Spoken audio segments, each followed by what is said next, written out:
Hey everyone, this is YouTube Vids, and this is your COVID 19 update for the state of Ohio for April 10th, 2020. So, not a huge update today. First, let's run through the numbers as usual. We're going to start with the total number of cases has increased to 5878, which is an increase of 366. Excuse me. The number of total tests is increased to 58,573, and that is a change of 2,588, 2,500 tests done over the last day. And finally, we have the our actual numbers versus the projected numbers. And so, as I mentioned the other day, I modified this the model of numbers that OSU originally published with the revised numbers. And so this is what it looks like. So it's not as the disparity is not as big right now, because obviously the numbers don't go as high. Well, we're still also very low. They projected by this point we would have over 1,100 cases per day, and we're not even we've crossed 400 a few times, but this week we've stayed pretty stable.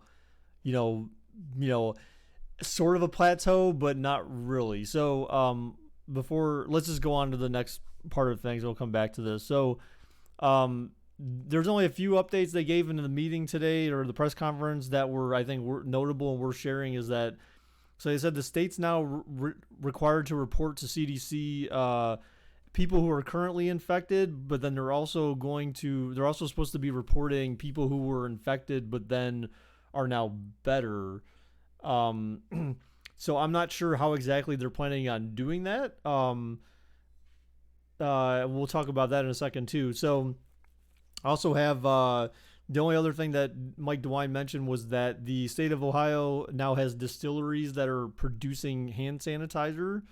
So that was interesting. And the doctor, her main update today, besides the numbers and sharing a video on the website, was that finger prick tests are not likely going to be available until sometime in May. And so those finger prick tests essentially are the test for the antibody test that you may have heard about in the news. So the antibody test, if you've been living under a rock, basically what it is it's a way to find out if you had the virus and have developed the antibodies to fight off the virus on your own naturally, and therefore making you not at risk for contracting the same strain of the virus. So that's been a big thing that's been discussed recently, and that's been announced. That's been talked about even at the Trump press conference that took place today. And so, in the coming weeks, we're going to learn more and more about that. How the antibody testing is going to work, and who's going to get tested, and what areas are most likely to want to get tested or need to get tested, and stuff like that. And so, I'm sure we'll hear about that over the coming weeks. But for now, I think we just need to just wait and see how that develops before there's too much speculation on it, because that's really all it is at this point, is just speculation.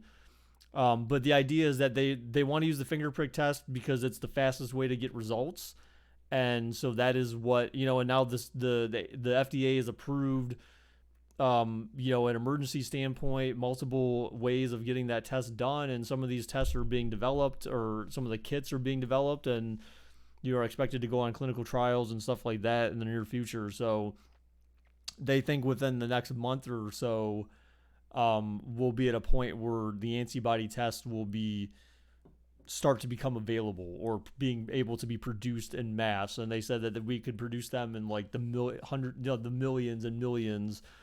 So we'll see how that works out. Again, like we'll just have to wait and see how things look by then. But so as of right now, again, like back to these numbers, really the reality is that there's not enough tests still.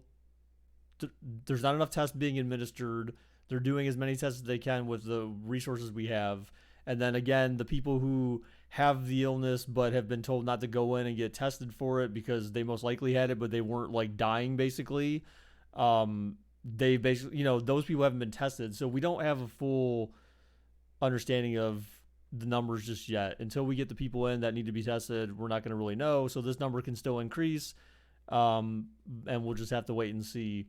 Once more testing is an option, and they call more people in to get tested, then we'll start to see what happens with these numbers. So again, these numbers may be a week or two behind, possibly, where we're at now.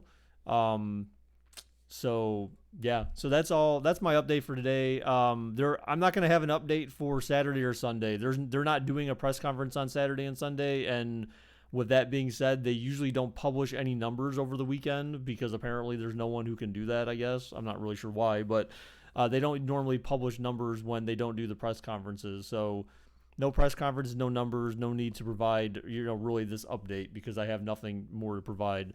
So thank you guys for anyone who stopped by to watch the video today. Appreciate it very much. Again, if you have any comments on how you think I can make these videos better, be sure to drop me a comment. If you want to be notified of when I publish new videos, be sure to subscribe to the channel and turn on those notifications.